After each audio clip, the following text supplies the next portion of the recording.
si Vice President Sara Duterte ay nagsalita rin po sa lahat ng viewers ng Rochelle Anting vlog. Please do subscribe and thank you for all your support. Toy, so, ingat. Maraming salamat po. Palakpakan po natin ang bagong liwanag ng lungsod ng Maynila. Number 1 sa balota, Vice Mayor G. Atienza. At habang inintay pa po natin si Yorme, tayo po magre-recap muna kung ano ang mga number sa balota ng ating mga konsihal. Okay po ba sa inyo yun? Pag sinabi ko ang pangalan, dapat po masabi nyo ang mga number niya o number nila sa balota. Para tanda po natin, unahin po natin. Doktora Irma Alfonso, anong number? Wow! Number 2 sa balota, Doktora Irma Alfonso at syempre, ang napakagwapo na anak ni Yorme. Councilor Joaquin Dumagoso, anong number? Number 6 sa balota. At syempre, ang magiting na konsihal, Konsihal Jesus Tagapahardo Jr., anong number? Number 7. At syempre, si Konsihal Bobby Hernandez, anong number po? Number 11. Tama? Yes. At syempre, si Konsihal Colonel June Ibay. Number? Sa presinto siya galing dati. 1 tsaka? Number 12 sa balota. At syempre, ang ating napakagwapo at napakasipag na konsihal, nagmana raw sa kanya si Joaquin. Anong number po ni Councilor Ian Bansay Nieva? Number? Kung gaano ka-sweet si konsihal, ha? Tandaan po natin, sweet 16. Okay. At syempre, ang napakagwapo at napakasipag na congressman ng Distrito 1. Anong number ni Congressman Eric Sinicio? Number 1 sa balota, kaya huwag niyong kakalimutan. At syempre, ang bagong liwanag ng lungsod ng Maynila. Anong number? Number? 1. Yan. At mamaya, pagdating ni Yorme, ang number ni Yorme sa balota, number 2. 2 joints, di ba? O kanina po, napanood natin yung mga nagawa ni Yorme. Ano po yung mga naalala nyo nagawa ni Yorme? Food box, no? 8 buwan. Ang daming food box, no? 8 buwan hindi nagutom ang mga taga Maynila. O mga lolo't lola, senior allowance, no? Ang dami pong naging mayor sa lungsod ng Maynila. Pero si Yorme lang ang nakaisip na kaya kayong bigyan ng allowance. Tama po ba? Kaya kayong bigyan ng cake, kaya kayong bigyan ng insure, at kaya kayong bigyan ng ano po? Black rice. Jacket daw, sabi ni Kuya. Kuya, yun na. Di ba? Ang dami nagawa ni Yorme. Dito lang sa isa atin sa Tondo, ang dami pang nagawa ni Yorme. Ano po yung mga nagawa pa dito? May 1K pa nga, sabi ni nanay. Sino po ba konsihal that time? Si Konsihal Taga, si Konsihal Ian. Sila po yung mga kasama ni Yorme, yung kakap. Tama po ba, Konsihal? No, yung kakap, 2 beses nagbigay ng 1,000 ang pamahalaang lungsod ng Maynila. Diba? Si Yorme lang nakaisip nun. Diba? 2 1,000 pesos na paayuda sa atin noon, nung pandemic. Diba? Ano pa po yung naalala nyo? Pabahay! Pabahay, nandito sa Tondo. Diba? Nandito ang sample na pabahay ni Yorme, ang Condominium 1 at Condominium 2. Diba? Yes! Tablet, mamaya, babanggitin niya ni Yorme. Yung tablet, no? Ang dami palang nagawa ni Yorme. Ano ba yung napanood natin sa video? Hospital! Allowance ng taga-UDM at ng taga-PLM. Meron pa rin ba ngayon? Sino po taga-UDM dito? Di ba, ang dami po, ang daming nagawa ni Yorme. Kaya ngayon, dahil excited na tayo, isang malakas na palakpakan muna! Isang malakas na At ngayon, Distrito 1, ikinararangal ko lang pakilala sa inyo, ang taong kahit kailan hindi tayo iniwan sa laban ng pandemya, ang taong galing sa hirap, subalit nagsumikap, ang magbabalik ng ningning at gloria ng lungsod ng Maynila, ang Batang Maynila, ang nag-iisang Yorme. Number 2 sa balata, Yorme Isko Moreno Dumagoso. Real talking from man. Boys better work pa rin. Race cars at mga dope. Magandang gabi sa inyong lahat. Ako mga taga District 1, mga nanay ko, mga tatay ko, mga lolo't lola ko, mga senior citizen, I love you. Pasensya na kayo, medyo na-late po ako.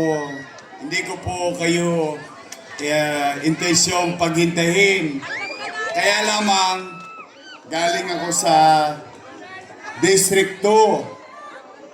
At natutuwa po ako dahil sa si Vice President Sara Duterte ay nagsalita rin po sa District 2. So I have to finish the program. Pasensya na kayo. Ha? At saka sa mga naabala namin dito, ako na po ang humihingi ng paumanhin. Ha? Kumain na ba kayo? Huwag na mag-alala, lilipas din yan. Oh, bukas na sa ubo. Hindi pa rin ako kumakain, hindi pa ako nag-aagahan, tanghalian at hapunan. Pero yung mga kalaban ko, ako ang agahan, tanghalian at hapunan. Opo, nako, maraming salamat. Ha. Alam ko, masasakit na mga tuhod ninyo katatayo. But don't worry. Don't worry, mga nanay tatay ko, mga lolo't lola ko, mga batang Maynila. Hindi naman masasayang tong gabi ninyo na makakaparinig lang ng mga panira. Wala pong maninira dito. Ayan po ang tagubilin ko sa Yorme's Choice. Sabi ko sa kanila, kako, umayos kayo. Yung tao, pinuntahan na kayo. Hinintay kayo. Kung kayo'y tatakbo, sabihin nyo na lang kung ano ang gagawin ninyo. Kung first time kayong tatakbo. Kung kayo naman ay re-electionista, sabihin nyo na lang kung ano ang ginawa ninyo. At pagdating ng takdang panahon, hayaan natin ng taong bayan ang magdesisyon. May nanira ba rito? Buti naman. Kukutusan ko para sa inyo. Oh. Nay, tay, mainit ang panahon. Mainit na rin ang kampanya. Pati yung mga kalaban ko, mainit sa akin. Ako lagi ang pinagpipiestahan ng mga yun. Hindi ko naman maintindihan. Hindi naman ako nakaupo. Hindi ba dapat yung mga nakaupo nag-uulat sa taong bayan? Tingnan ninyo. Ito na lang testing ko lang to. Hindi naman kayo maghihintay dyan, kundi kayo interesado sa gagawin ng mga leader. Tama ba? Kaya kayo nagpupuyat. Marami nga sa inyo, hindi nagsaing kanina eh. Malamang maraming titilapon na kaldero. Pero nandyan kayo, nananatili kasi gusto nyo mapakinggan yung mga kandidato. Tama ba? At ang gusto nyo mapakinggan, ano ang plano? Hindi yung ipatatawag kayo sa tutuban, ipatatawag kayo sa Ninoy. Oh, nahuli na kanina. Talagang ang gaba, no? Tapos, ang karma, digital. Okay si Ian, patatawag kayo doon, 3 oras, 5 oras. Magbibigay ng 1,000, saka 5 kilong bigas. Tapos ang topic, ako. Hindi ko maintindihan. Pero okay lang yun. Okay, nagbigay sila 1,000. Unang-una, tanggapin nyo lang. Bakit? Hindi nyo naman hiningi. Binigay sa inyong kusa, tama mali? May kasama pa 5 kilong bigas. Ay di at least may masasain tayo. Tama ba? Oh. Ano ba ang ano? Nagugulat nga ako dito sa mga sinisingil ako ng utang na loob. Sabi daw wala daw tayong utang na loob. Sinabi nung October 9. O di, sige, tingnan natin. O nay, tay. Total, nandito na rin lang kayo. Gusto ko marinig niyo yung personal kong paniwala. Ako po ay naniniwala. Hindi ko alam kung pare-pareho tayo ng paniwala. Pero ito yung personal kong paniwala. Ang utang na loob ay walang katapusang bayaran. Diyan naniniwala. At ang utang na loob, hindi sinisingil. Kusang binabayaran. Kusang nililingon. Tama mali? Basta yun ang sinabi sa akin. O, ng nanay ko, ng tatay ko. O bilang isang Pilipino. O tingnan po natin. Kung talaga bang marunong akong tumanaw ng utang na loob. Nay, tay, ako po ay may utang na loob kay Danny Lacuna. Alam niyo yan. Hindi ko yan kinubli. Hindi ko yan tinanggi. At bilang pagtanaw ng utang na loob kay Boss Danny, inaruga ko naman yung kanyang mga anak. For 20 years. 20 years. At kayo po ang umusga. Tingnan po ninyo. Una, Philip Lacuna. Nakaupo?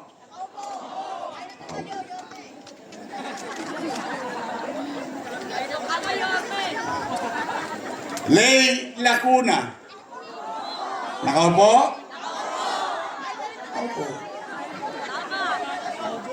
Dennis Lacuna. Nakaupo? Pangapat, Dr. Fox Pangan. Asawa ni ate. Head ng Manila Health Department. At may awa ang Diyos, sa tulong ninyo, nakabalik tayo. Yan ang una kong tatanggalin. Bakit, Yorme? Galit ka ba kay Doc Fox Pangan? Hindi po. Para sa kaalaman ng mga bata rito. Kayo mga bata, para sa inyo to. Itanong ninyo sa mga nanay at tatay ninyo, sa mga lolo't lola ninyo, yan ang nagpahirap sa inyong mga magulang. Paano? Saan ka ba naman nakakita? Health center lang, kailangan naka-online schedule ka pa. Tama ba? Paano kung wala kang cellphone? Paano kung wala kang load? Paano kung hindi ka marunong mag-online? Paalam na aking ina. Di ho ba? Pahirap Hindi naman kailangan.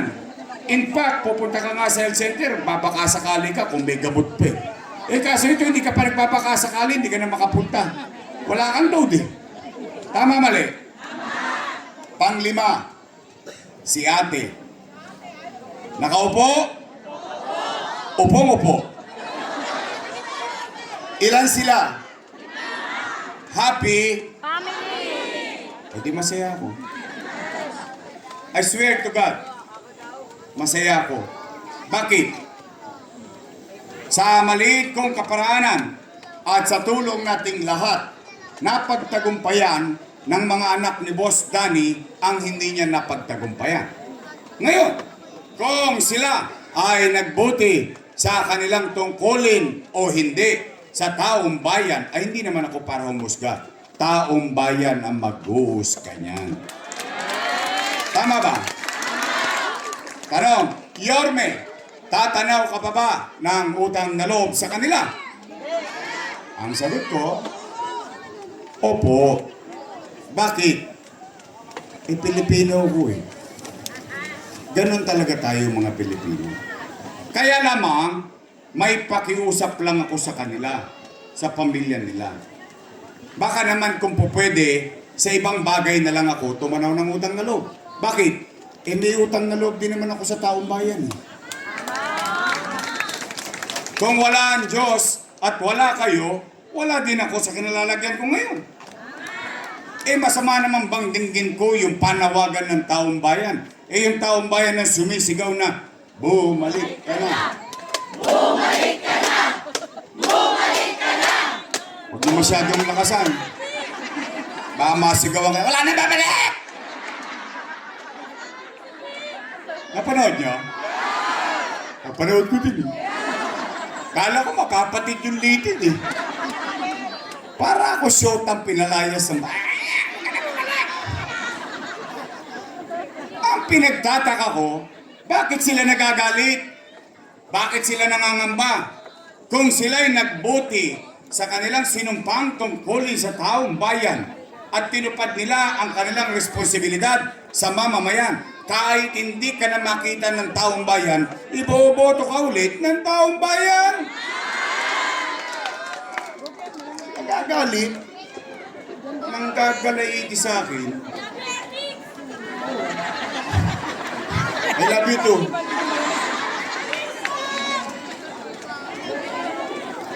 Eh, anong sinasabi? Sabi, panggagalaiti, doon sa Ninoy, doon sa San Andres, doon sa Tutuban, magbibigay ng 1,000, 5 kilong bigas, 4 na oras, 5 oras kayong nakikinig. Doon sa mga salitang hindi naman patungkol sa inyo, kundi patungkol sa akin. Ano sabi? Si Yorme, maraming iniwang... Pakita nyo, nagpunta talaga kayo.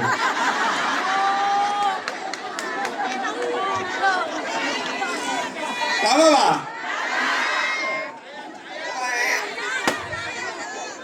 Eh, ako naman eh. Basta binigay sa inyo, tanggapin nyo. Ako, okay lang. Bakit? Bakit ako panatag? Una, alam ko naman matatalino kayo. In fact, yung ginagawa nila ngayon, simula ng Marso 28 hanggang ngayon, bawal na po yun. Pero kita ninyo, hindi ako umimik kahit kailan. Bakit? Ba't ako hindi umimik? Eh matalino naman ang mga taga Maynila eh. Alam naman nila kung sino ang tapat at totoo.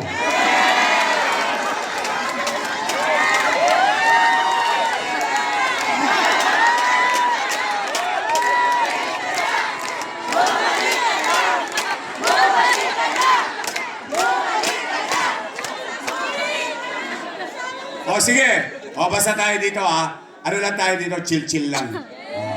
Good vibes lang tayo. Basta tayo dito, real talk lang tayo, real talk lang. Real talk ang mga men.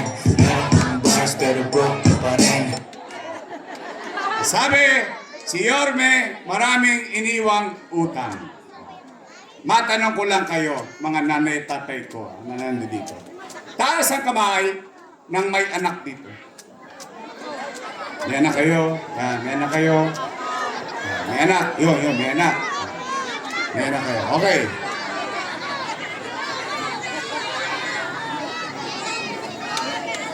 Real talk. Kapag walang makakain ang anak ninyo, gagawan nyo ng paraan? Wait. Hindi nga. Gagawin nyo ang lahat, mairaos lang ang pamilya nyo. Talaga? Gagawin nyo ang lahat? Yan din ang ginawa ko bilang ama ng 2 milyong Manileño noong panahon ng pandemya. Nay, tay, mga lolo't lola ko, mga batang Maynila. Noong binoto ninyo akong mayor noong 2019, wala kayong narinig sa akin na sinisi ko yung nakaraan na walang iniwan sa akin pera. Wala. Hindi ko tinuro ang daliri ko kung kani-kanino. Bakit? Anong katwiran ko? Binoto nyo na akong mayor eh. E di cargo ko na lahat ang responsibilidad nun. Tama, mali? Anong ginawa ko kahit wala tayong pera? Kung una kong ginawa, nilinis ko Maynila. Dinisiplina ko ang tao. Sumusunod ang tao. Umaayos ang Maynila, umaaliwalas ang Maynila. Kinakalawit ko yung mga tolongges, lalo na dyan sa Arten. Inuubos ko lahat ng tolongges hanggang madaling araw. Hindi tayo nagpapahinga. Magkaroon lang ng kapanatagan. Habang natutulog kayo, alam ninyo, the back of your mind, may gobyerno pa sa lungsod ng Maynila. Umaangat na tayo. In fact, yung ginagawa sa Maynila, pwede nyo po itong i-google ha. Pwede nyo itong i-google. Yung ginagawa sa Maynila became a national policy. Ginawang DILG memorandum. Anong ibig sabihin? Ang sabi, kung anong ginagawa sa Maynila, ipatupad sa buong bansa. Ibig sabihin, naging modelo tayo ulit bilang syudad. Umaangat na tayo. Lumilipad na tayo. Bigla tayo nabundol. Boom! Panis. Nagkaroon ng ano? Pandemya. Ano ang epekto ng pandemya? Wasak ang ekonomiya. Walang ekonomiya, walang hanap buhay. Walang hanap buhay, walang trabaho. Walang trabaho, walang pizza. Walang pizza, walang chicha. Tama, mali? Natatakot ang tao na baka mamatay sila sa COVID. Baka mamatay sila sa dilat ng mata. Oh, anong sinabi ko? Hindi naman ako nagkubli. Hindi naman ako nagkubli. Anong sinabi ko sa Facebook ko? Nay, tay, mga lolo't lola ko, mga batang Maynila, pumanatag kayo. Huwag kayong mag-alala. Gagawin ko ang lahat. Pag ako, wala nang mauutangan, wala nang maibebenta, nakita niyo tong relo ng City Hall, ipatatas ako to kay Tambunting, makaraos lang tayo. Eh yun na sinabi ko eh. Bakit? Umaasa, 2 milyong bibig.